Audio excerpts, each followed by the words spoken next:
What's up, YouTube? This is 82 Welcome back. One of the favorite part of people's games today, I would say, is the stretch four, right? You hear, oh, these power forwards, they got to shoot the three, right?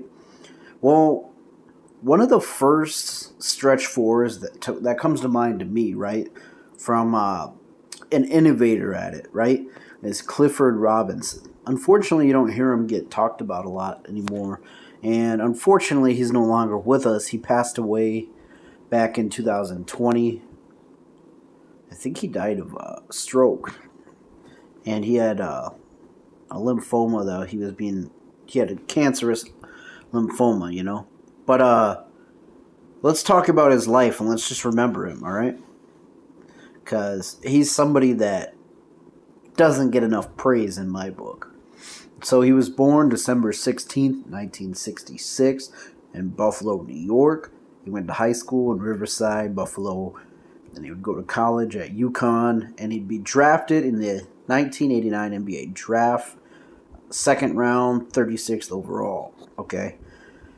So, what made him so good, right? I mean, he's only a one-time All-Star. He's a 1993 Sixth Man of the Year. He did make 2 all-defensive selections, but what made him so good is how versatile he was, right? Like 93, for example, he averaged 2 blocks a game, 1.2 steals, 19.1 points, 6.6 rebounds, 2.2 assists. He did this all coming off the bench, right? He was great in Portland. He played with Portland from 89-90 up into 96-97.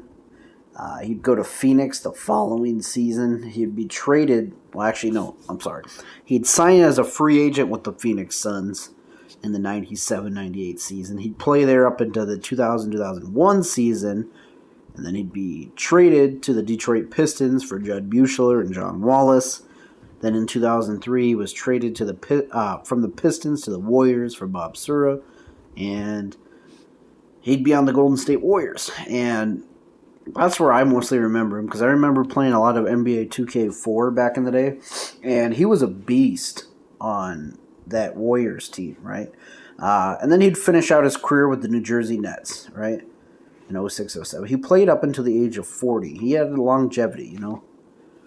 In my opinion, he was a better version of Robert Horry, okay? Maybe not as clutch as Robert Horry. Robert Horry hit a lot of game winners. I'm not saying Clifford Robinson wasn't clutch, but he wasn't as clutch as Robert Horry.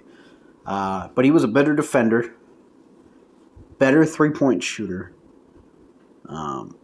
just all around good. I mean, his best scoring average was 21 points per game in 1995, and I really like those mid-90s Blazers teams. The early 90s, late 90s ones are good too, but I like the Clifford Robinson, Rod Strickland, Clyde Drexler, Arvydas Sabonis teams. Those were good teams, man.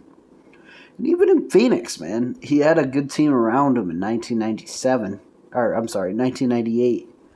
Because in 98, the Suns were just this up-and-coming team. They won 56 games. Jason Kidd, Antonio McDyess, Rex Chapman. Clifford Robinson played with a lot of good players, right? He never did get it done. He never did win a championship. But he played on a lot of good teams. I mean, the Nets, he played with Vince Carter. Pistons, he was there before they won a chip. The Phoenix Suns, like I said, with Jason Kidd. The Blazers with Clyde Drexler. They did make a finals in 92, and they made a finals appearance in 1990. And he's one of the most underrated stretch four players of the 1990s.